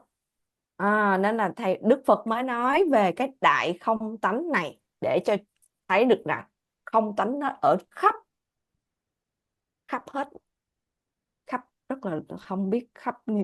Ý là nó không có cái giới hạn, là không có cái từ nào là trong ngoài, hay là không có trong không có ngoài, không có phương hướng. Nên là Đức Phật mới nói về cái đại không tánh ở cái loại thứ tư là như vậy. Dạ. Và loại tánh không thứ năm á, là không có bắt đầu, là tánh không của cái sự không có bắt đầu và cũng không có kết thúc. Thì cái điều này nói về cái cõi luân hồi á. Trong luân hồi này nó không có bắt đầu và không có kết thúc, còn từ thời vô thủy vô chung. Có nghĩa là đối với các nhà khoa học thì nói là cái thế giới này hình thành từ cái vụ nổ Big Bang. Nhưng mà cái lúc nào cái vụ nổ Big Bang nó hình thành? Thì Đức Phật mới nói về cái không tánh, có nghĩa luân hồi này, cái cõi luân hồi này, cái luân hồi này, cái cuộc luân hồi này nó là rỗng không. Nó không có cái sự bắt đầu, mà nó cũng sẽ không có, vì nó không bắt đầu mà làm sao nó có kết thúc được. Thế thì không có bắt đầu và cũng không có kết thúc. để đánh gục đi cái tâm bám chấp của thế gian. À, dạ. Loại không tánh thứ 6 đó là sự rỗng không của các duyên. Tại vì khi mà mình nói rằng tất cả sự vật sự việc nó hình thành đều phải có nhân và duyên, đúng không ạ? Duyên thì khi mà nói về duyên á, cái cái duyên, từng mỗi cái duyên nó cũng là rỗng không nữa cơ, chứ nó cũng không có phải thực sự là do duyên mà nó hình thành cái gì đâu. Tại vì khi mà mình nói là tất cả các pháp đều do duyên mà nó tụ hội thì nó mới có, nó mới có hình thành ra một cái việc gì đó, đúng không ạ? Nhưng mà cái duyên đó, tự cái duyên đó nó cũng là rỗng không. Thì thầy nói lấy cái ví dụ đó, khi mà chúng ta nói về thân của chúng ta là do những cái duyên là gì? Đất nước gió lửa, 4 yếu tố nó gộp lại nó mới ra được cái thân này. Khi mình xem là cái thịt này nó như là đất ha, nước máu là nước, rồi cái hơi ấm trong thân thể của chúng ta là lửa, và cái khí ở trong đây là gió. Thì những cái duyên đó nó cũng là rỗng không nữa cơ, chứ nó không phải là có một cái gì đó gọi là đất nước gió lửa. Mà đất nước gió lửa tự bản thân nó cũng là rỗng không, cũng là tánh không. Chứ nên là cái loại không tánh thứ 6 là nói về cái không tánh của các duyên. Cái thứ 6 là mình nói là cái sự rỗng không, cái tánh không của các duyên ha. Thì cái thứ 7 có nói, có nghĩa là cái ở thứ 6 á, nó là các duyên nó cũng là rỗng không, nhưng mà ở thứ 7 nó lại phải nói lại, có nghĩa là cái sự rỗng không của không phải cũng không có, cái như là các duyên nó cũng phải có. Nghĩa là ở cái thứ 6 á là nói về cái tánh không của duyên. Tại vì khi mình nói là thân này là đất nước gió lửa, là các duyên của bốn yếu tố là đất nước gió lửa tụ lại thì mới ra thân này. Nhưng mà cái thứ 6 lại nói rằng đó là tự bản thân các duyên nó cũng là tánh không, cũng là rỗng không. Thì cái thứ 7 nó mới phản biện lại, mới nói rằng là các duyên mặc dù á, cái thứ 6 nói là nó là rỗng không, nhưng mà nó vẫn có cái duyên. Ví dụ như là thầy lấy ví dụ như là cái bầu trời hoặc là hư không này đi. Hư không này, khi mà mình nói cái sự hư không này là rỗng không mà, nó không cùng tận luôn á, nó không có lằn mé, nó không có biên giới luôn. Bầu trời cũng như thế, nhưng mà nó vẫn có đúng không? Cái hư không này nó vẫn có ở đây, cái bầu trời nó vẫn có ở trên phía bên bầu trời. Ý nói rằng á, là cái thứ 6 là nói về không, cái sự rỗng không của các duyên. Nhưng mà cái thứ 7 lại nói là rằng là các duyên đó nó cũng có, ví dụ như là cái hư không bao la này đây, hoặc là bầu trời bao la kia, không có biên giới, không có lằn mé, không có, nó bất tận. Thầy nói rằng đó là cái thứ 6 sẽ nói về cái sự gọi là thành trụ hoại không, đúng không ạ? Rồi vào lúc ban đầu nó sẽ sinh khởi, xong rồi trong nó sẽ trụ lại, và khi nó sẽ tan biến mất đi. Thì cái thứ 7 mới nói là cái niết bàn á, cái sự giải thoát á, trạng thái niết bàn á, nó cũng là cái loại thứ 7, cái loại tánh không của thứ 7 này. Có nghĩa là nó không có điều kiện, nó không có không có cái duyên. Tại vì nó không còn gọi là sao ta, nó không còn sinh, nó không còn trụ lại, mà nó cũng không còn diệt đi nữa. Cái thứ 6 thì lại nói ra là có sanh, có trụ, có diệt. Nhưng mà cái thứ 7 là nó lại phủ định lại cái điều đó. Ờ, Hiểu không ạ? Giống như khi mình nói là không có bên ngoài thì phải nói là không có bên trong nữa, để nó cân đối lại, nó cân bằng lại. Thì ở cái thứ 6 và cái thứ 7 nó cũng như thế. Cái thứ 7 là nó nói lại cái điều là giống như cái trạng thái mà niết bàn á, là nó không sanh không diệt, nó cũng không có sanh, nó không trụ, mà nó cũng không diệt luôn. Nó giống như cái hư không, nó bao la không lằn mé, nó không có gì hết. Nó không có cái thể nào mô tả được cái hư không này như thế nào, nó lớn lao đến cỡ nào, nó rộng khắp như thế nào. Bầu trời mình cũng không có thể diễn tả được là nó dài bao nhiêu, nó rộng bao nhiêu, nó lớn bao nhiêu, không thể diễn tả được. Thì ở cái thứ 7 là nói lại cái nghĩa là cái thứ 6 nói không có cái duyên, thì cái thứ 7 phải nói là không có không duyên, không có điều kiện để nó cân bằng lại. Con cũng phải xin sám hối trước nha, mỗi lỗi lầm là do người dịch thôi chứ không phải là do thầy đâu ha. Dạ, con xin sám hối trước. Rồi để con nói cái ý của thầy con hiểu, rằng thầy nói là cái thứ 6 là nói về cái tánh không của các duyên, là các điều kiện ha, để hình thành nên một sự vật sự việc gì đó. Và cái thứ 7 là nói về cái tánh không của không có những cái điều kiện đó nữa, để nó cân bằng lại. Thì ở cái thứ 7, cái thứ 6, thứ 7, rồi cái thứ 8 thì Đức Phật phải nói, tại vì Đức Phật rất là chi tiết mà, để không thôi thì mọi người, chúng đệ tử của Ngài bám chấp từng phần như thế của ông. Ngài mới nói là không của không nữa cơ, tánh không của không, có nghĩa là trong Bát Nhã chúng ta thấy, chúng ta có đọc là không có không mà cũng không có chứng đắc mà cũng không có không chứng đắc, không có trí mà cũng không có trí. Có nghĩa là ví dụ như khi mà nói về là không có bên ngoài thì Đức Phật phải nói thêm là không có bên trong. Thực ra và không có, và thêm cái thứ ba là không có bên ngoài, không có bên ngoài và lẫn bên trong nữa. Thật ra ba cái điều đó là đủ rồi. Nhưng mà vì chúng sanh sẽ bám chấp vào từng chữ một, là vào từng ý một như thế, Đức Phật mới nói là không có bên ngoài, rồi Đức Phật phải nói tiếp là không có bên trong, rồi Đức Phật lại nói tiếp là không có trong lẫn ngoài nữa cơ. Rồi Đức Phật lại nói là cái thứ tư thứ năm là gì con quên rồi đó, con không nhớ nữa. Rồi cái thứ sáu là không có cái điều kiện gì hết, rồi không có nhân duyên gì cả, nhân duyên nó cũng là rỗng không. Rồi cái thứ bảy còn lại tiếp tục nói là những cái nhân duyên đó nó cũng không phải là không có.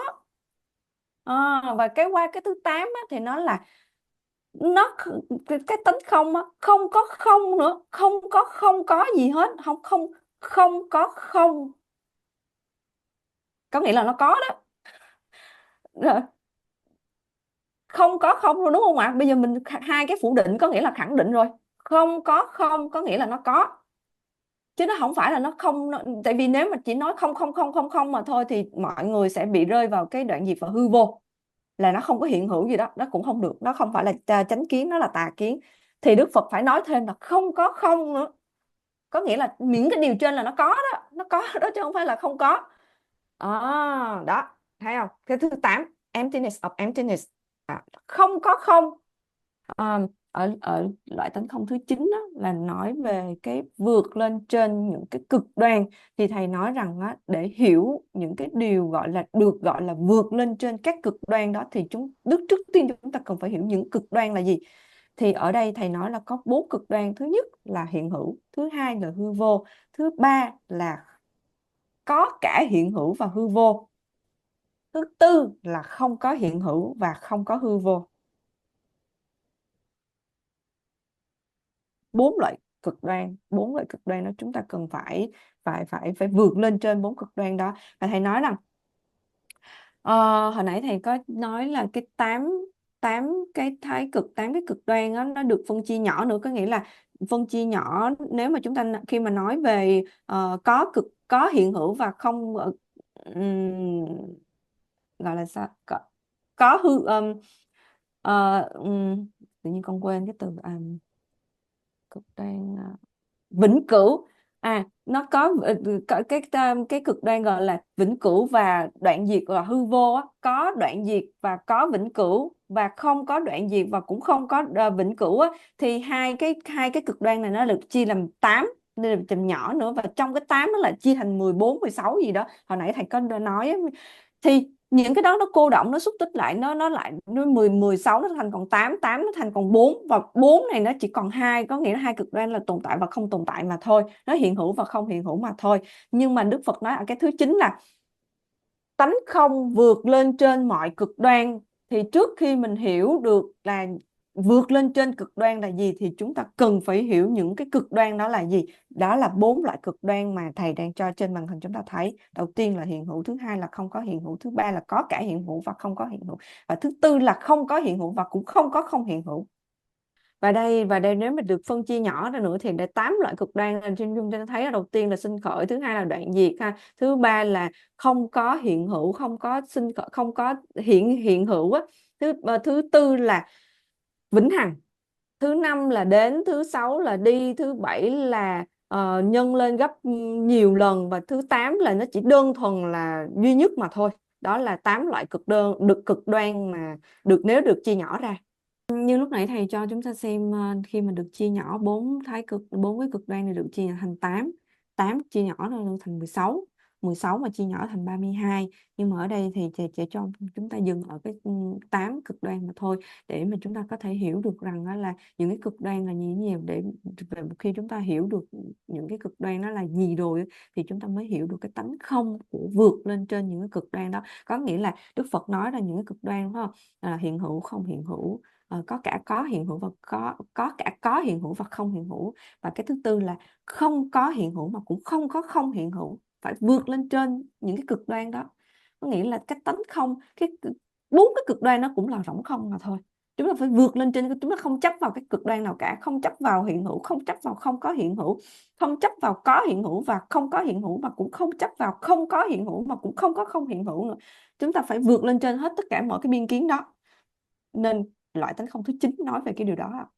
Và khi bây giờ mình bước qua cái thứ 10, cái là cái trống không tự nhiên.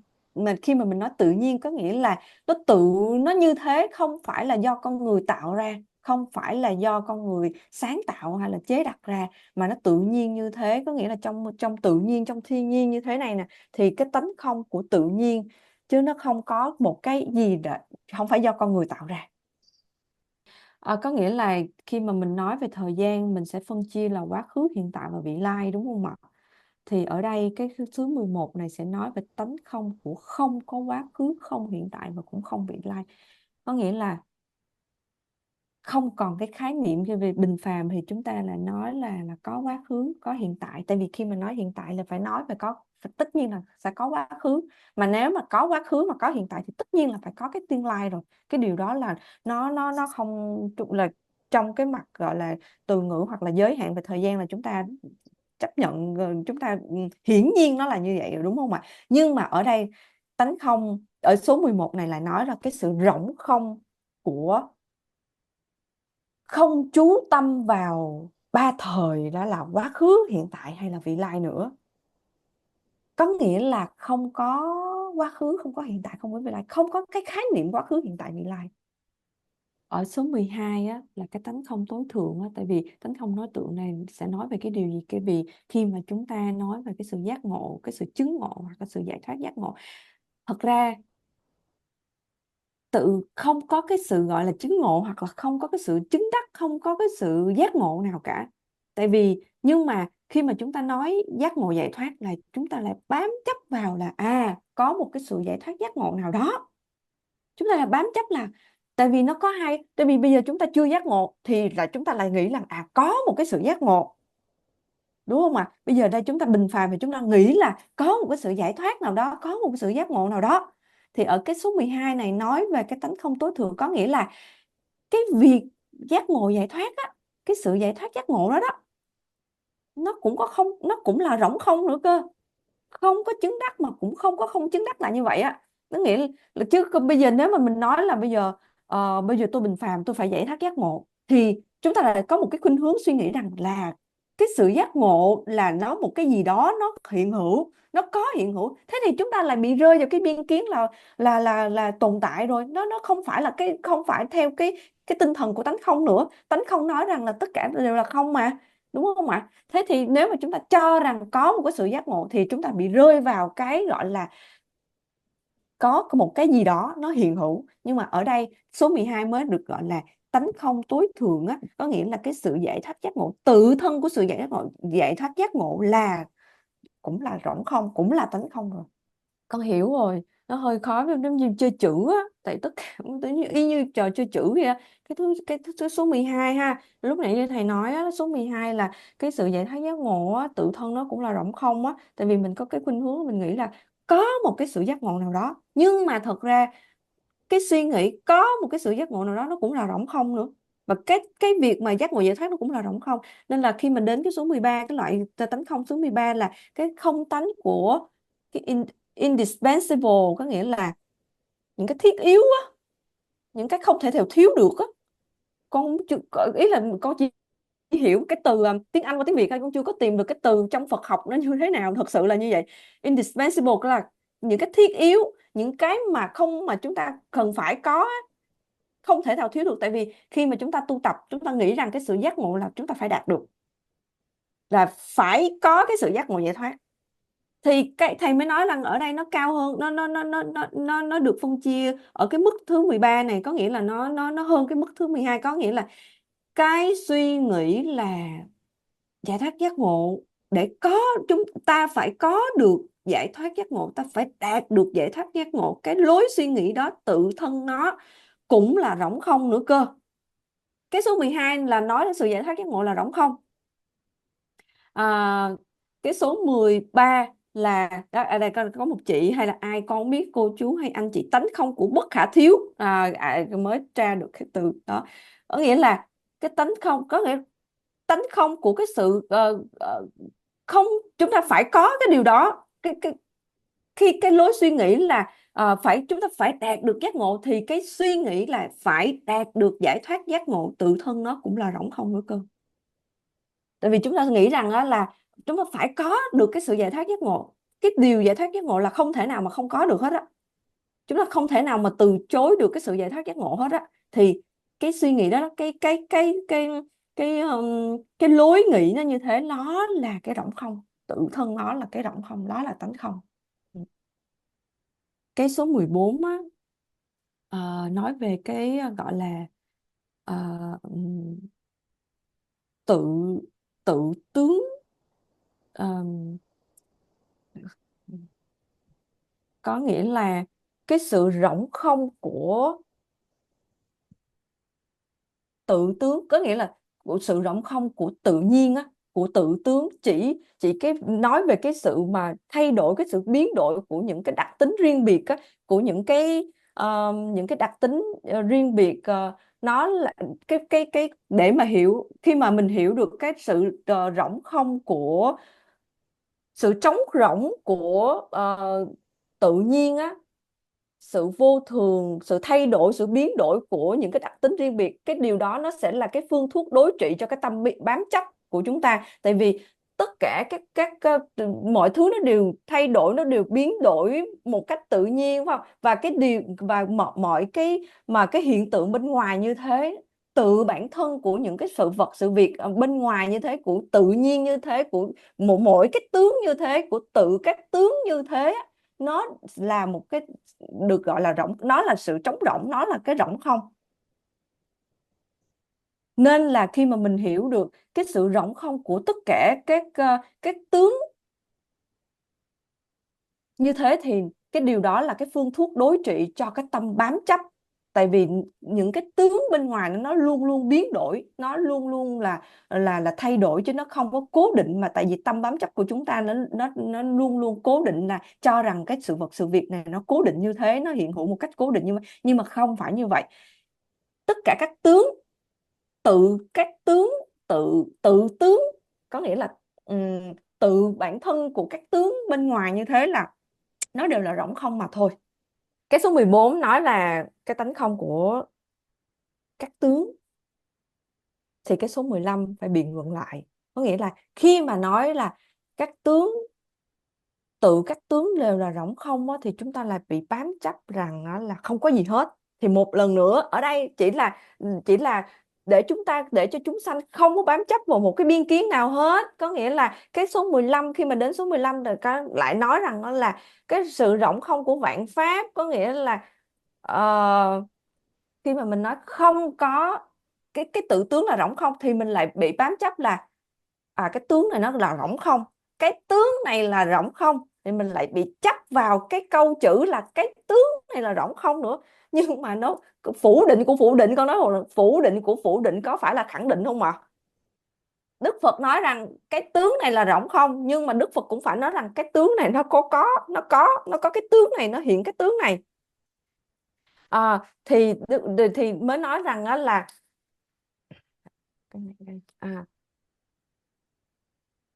số 15 là tướng không, có nghĩa là sự trống rỗng, sự rỗng không của các tướng, của tất cả các tướng luôn, là có hay không có hay là cái gì đó, có cũng là một tướng mà không có cũng là một tướng. Thì cái số 15 để nói về cái sự rỗng không của tất cả các tướng, là không có mà cũng không có không có. Số 14 lại nói ra là không có tướng thì có nghĩa là có tướng đúng không? Thì cái nó ngược lại là có tướng đúng không? Thì số 15 phải nói lại là không có mà cũng không có không có. Là sự trống rỗng, rỗng không của tất cả mọi tướng luôn. Tướng ở đây không phải là cái tướng nào nó hiện hữu là mình nói cái tướng, mà tướng ở đây có nghĩa là cái việc mà nói không tướng cũng là một tướng nữa. Nên là Đức Phật tránh cái việc mà bám chấp vào cái từ á, bám chấp vào cái câu nói, cái từ nói á, là bám chấp là không có, bám chấp vào cái từ là không tướng. Thì ở đây cái số 15 thì Đức Phật là không, cái sự không, cái tướng trống rỗng của tất cả các tướng luôn. Phenomena là vạn pháp, là tất cả tầng tật luôn, không có không mà cũng không có không có, không có không không có nữa. Ờ, là số 15 là nói về tánh không của các pháp. Dạ. Giờ thầy giải thích lại cái số 15 đó là tánh không của tất cả các pháp á. Tại vì khi mà nói là khi mà nói là có luân hồi, có niết bàn đúng không? Thì rồi có cái này, có cái kia, nói chung là không có cái này, không có cái kia. Thì cái số 15 để nói rằng là nó chỉ về cái tánh không của tất cả các pháp, nó nghĩa là không có luân hồi mà cũng không có niết bàn nữa. Tất cả các pháp cho dù có hay không có thì cũng là pháp. Cái việc có luân hồi là một pháp, không có luân hồi là một pháp, có niết bàn là một pháp, không có niết bàn là một pháp. Thì số 15 nói là cái tánh không, cái rỗng không của tất cả các pháp, tất cả các pháp luôn. Không có luân hồi, cũng không có không luân hồi, không có niết bàn, cũng không có niết bàn. Dạ. Số 14 là nói về cái tánh không của cái tướng nó không có, nó rỗng không, nói về tánh không của các tướng ha. Thì cái số 15 nói lại là không có cái không của các tướng nữa cơ, là không có khó mà cũng không có không á. Dạ. Và cái số 16 á là nói về cái sự rỗng không của các tánh, cái sự sở hữu á, các tánh. Ví dụ như thầy nói là cái lửa đi, cái tánh của lửa là nó phải nóng. Thì ở cái số 16 nó là cái sự rỗng không của cái việc là không có các tánh đó, hay là không có sở hữu. Tại vì lửa là nó cái mà thuộc về lửa, cái nóng nó thuộc về lửa đúng không ạ? Mà thuộc về có nghĩa là sở hữu đúng không ạ? Cái tánh nóng của lửa, lửa nóng đó, cái hơi nóng đó nó thuộc về lửa thì mới gọi là sở hữu đúng không ạ? Sở hữu của lửa là cái nóng. Thì ở cái số 16 này nói về cái sự trống rỗng của sự không có sở hữu gì cả, chỉ cái sự biến đổi của tất cả mọi cái gọi là hiện tượng, hoặc là cái tâm bám chấp của chúng ta, bám chấp vào cái hiện tượng này, nó có cái này có cái kia. Là cái số 16 nói về cái sự rỗng không của mọi cái phẩm tánh, mọi cái tánh, mọi cái sở hữu của cái tướng đó. Cái số 17 18 cũng chỉ là nói thêm thôi, nó là điểm cộng thôi. Có nghĩa là cái số 17 á, là nói về cái không tánh của tất cả các uẩn.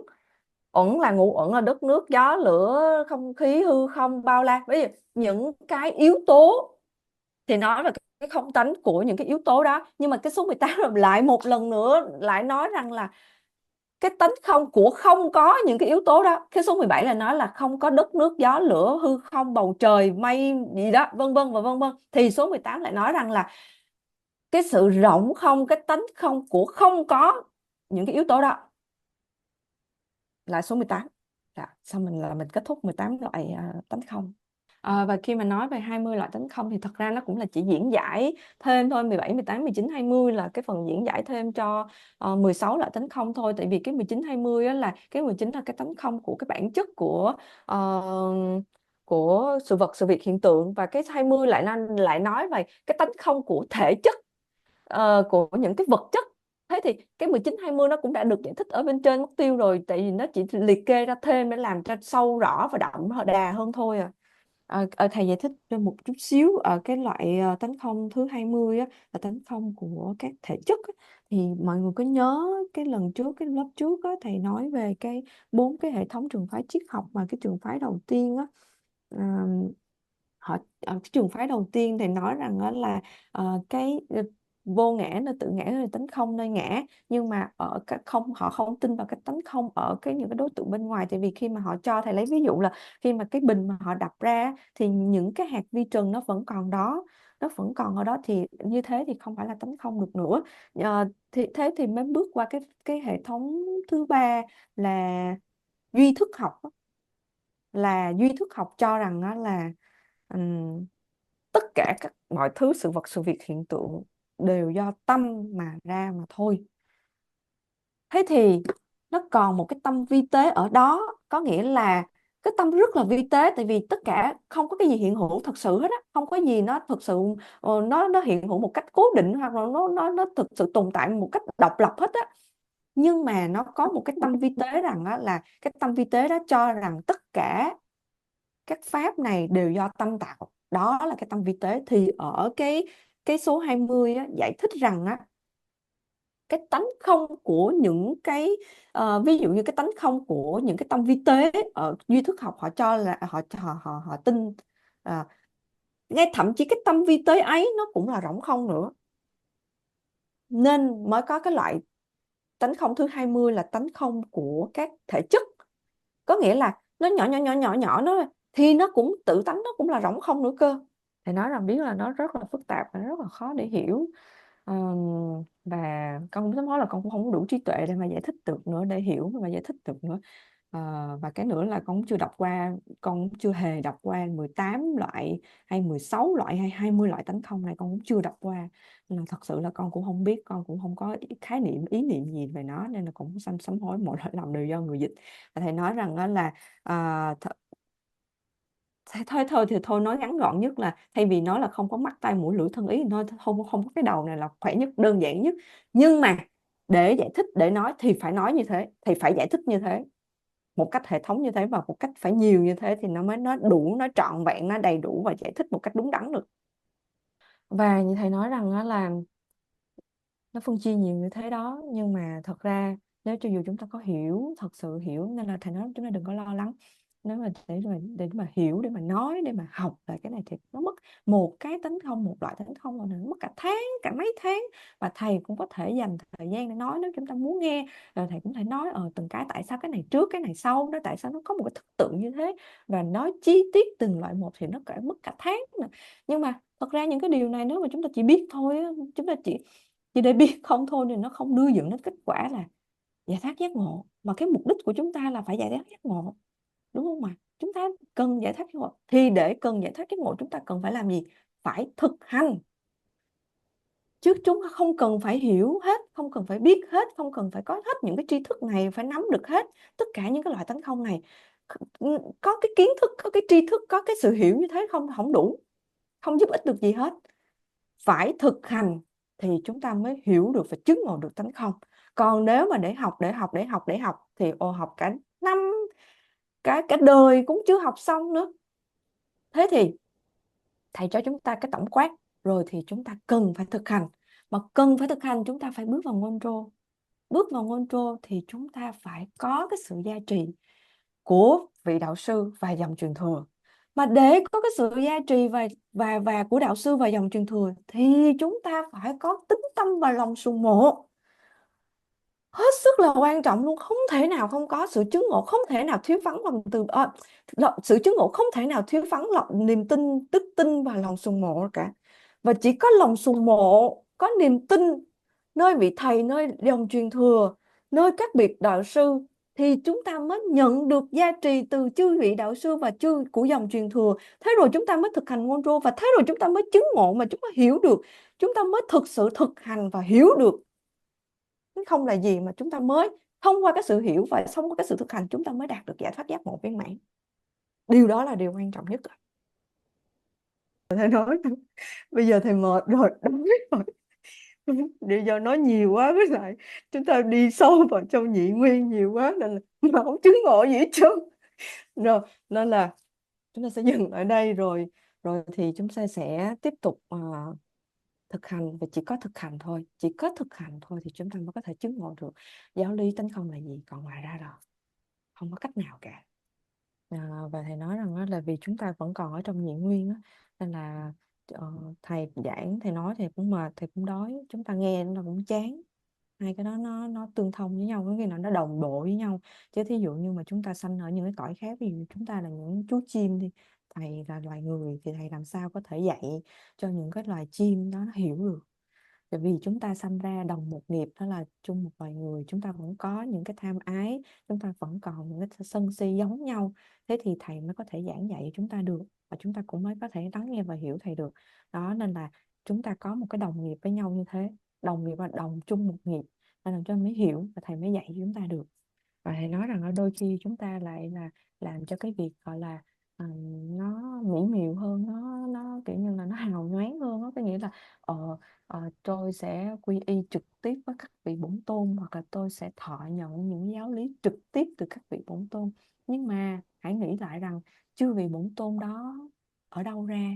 Có phải là từ trong tâm chúng ta quán tưởng ra các ngài hay không? Có nghĩa là các ngài cũng từ trong tâm chúng ta sanh khởi ra mà thôi. Thế thì vì ở đây chúng ta vẫn còn đồng nghiệp với nhau, đồng cùng chung một nghiệp, đó là vẫn còn tham sân si giống như nhau, là sinh ra chung một cái loài người. Thế thì vẫn còn ở trong cái nhị nguyên nó tương đồng với nhau, thì thầy mới có thể dạy chúng ta, thì chúng ta mới thọ nhận từ thầy được, và chúng ta mới hiểu được những lời thầy nói. Chứ còn nếu mình nói rằng là bây giờ đây tôi không có cần phải lắng nghe thầy, và tôi sẽ thọ nhận quy y trực tiếp từ một vị bổn tôn nào đó, hoặc là tôi nhận giáo lý trực tiếp từ một bổn, thì đó phi thực tế, nó không có thực tế ở đây. Dạ. Mình nói rằng đó là đôi khi chúng ta nghĩ rằng đó là chúng ta thần tượng hóa lên một vị thầy á, rồi chúng ta nghĩ rằng là sẽ thọ nhận có một cái vị thầy mà vị ấy là sẽ không có sanh lão bệnh tử nè, vị ấy không cần ăn, không cần đi vệ sinh, vị ấy không có bị bệnh bao giờ hết. Chúng ta nghĩ là chúng ta đi tìm một cái vị đạo sư như thế, nhưng mà nó phi thực tế, nó không thực tế. Tại vì thầy lấy một ví dụ như là để thầy có thể hướng dẫn một người đau khổ thoát ra khỏi khổ đau, thì bản thân thầy á, chính thầy đã từng kinh qua những cái nỗi khổ niềm đau đó, thì thầy mới hiểu được rằng cái người này đang đau khổ thì cần phải giúp đỡ như thế nào để họ mới hết khổ. Chứ còn nếu mà thầy không kinh qua những cái nỗi khổ niềm đau đó, thì thầy làm sao đó, thầy sẽ tự hỏi là làm sao mà có cái trạng thái gì khổ đau như thế, thầy không thể nào tin được, mà thầy cũng không thể nào hình dung ra được cái trạng thái khổ đau như thế nào. Thì làm sao thầy có thể hướng dẫn một người đang bị khổ đau mà thoát ra khỏi cái trạng thái khổ đau đó được? Không thể nào. Thế thì ở đây ý của thầy nói rằng vì thầy cũng chưa phải chứng ngộ được tánh không, nên thầy cũng phải đi qua từng bước một, từng bước một, từng cái pháp học như thế này. Rồi bây giờ thầy đã đinh rồi, thầy đã kinh qua những cái việc học đó rồi, thầy đã xong những cái pháp học đó rồi, thì thầy mới có thể áp dụng và giảng dạy chúng ta. Tại vì chúng ta là những người đi sau, thầy là đi trước chúng ta rất là nhiều bước rồi, đó là thầy đã biết được, thầy có cái cảnh tổng quan, thầy có cái nhìn tổng quát rồi. Thế thì bây giờ thầy mới dẫn dắt chúng ta, thầy là những người đi sau, và chúng ta cũng giống như thầy cũng đã từng giống như chúng ta. Thầy hiểu được là chúng ta cần phải học như thế này, chúng ta cần phải hành như thế kia, thì thầy dẫn dắt chúng ta. Mặc dù rằng ý thầy nói ở đây, mặc dù rằng thầy cũng chưa có chứng ngộ được tánh không đâu, nhưng thầy đã kinh qua được những điều đó, nên thầy có cái kinh nghiệm, và thầy nhờ cái kinh nghiệm đó thầy mới dẫn dắt được chúng ta. Đó là cái điều mà thầy muốn nhấn mạnh. Thầy nói rằng đó là thầy cũng xin lỗi là bài hôm nay nó dài quá, hơn cả 3 tiếng đồng hồ luôn. Và thật sự là thầy cũng không có ý định nó dài như mức đấy đâu, mà nó ngoài cái mong đợi thôi. Và thầy nói một điều nữa là nếu mà ai đang tham gia Zoom qua điện thoại á, thì thầy mới chỉ chúng ta là nó có hai màn hình. Một cái màn hình thầy share, một cái màn hình cái hình thầy, cái màn hình của thầy, có nghĩa là cái camera của thầy. Thì mọi người có thể chạm vào cái màn hình của cái hình của thầy, thì cái màn hình đó nó sẽ rộng hơn, nó lớn hơn, nó là trở thành màn hình chính. Và cái màn hình mà thầy share nó bị thu nhỏ lại. Thì thầy nói là hầu như chắc chúng ta đã biết được cái điều đó, đúng không? Tại vì ở đây thầy nói rằng con không biết như thế nào mà thầy nói như thế, thì thầy nói là ở đây là không có ai đụng cái màn hình gì hết, thầy cũng không có đụng vô gì hết, nó không có lớn nhỏ tùy chỉnh gì hết, không có ai đụng gì hết. Nhưng mà thầy muốn chỉ là thí dụ như ai mà đang tham gia qua Zoom qua điện thoại thì có thể chạm vào hai cái màn hình như thế, một cái nó thu nhỏ lại, một cái nó zoom to lên, thì muốn cái nào thì mình chọn vào cái đó thì nó sẽ nhìn thấy. Chứ ở đây thầy không có phải là thuyết trình, hay là cũng không có phải đụng cái gì để mà phóng to phóng nhỏ gì ở đây cả. Với công đức chứng quả toàn tri, diệt trừ hết thảy giặc phiền não, vượt ngàn sóng dữ của sanh già bệnh chết, nguyện chúng sanh vượt thoát biển luân hồi.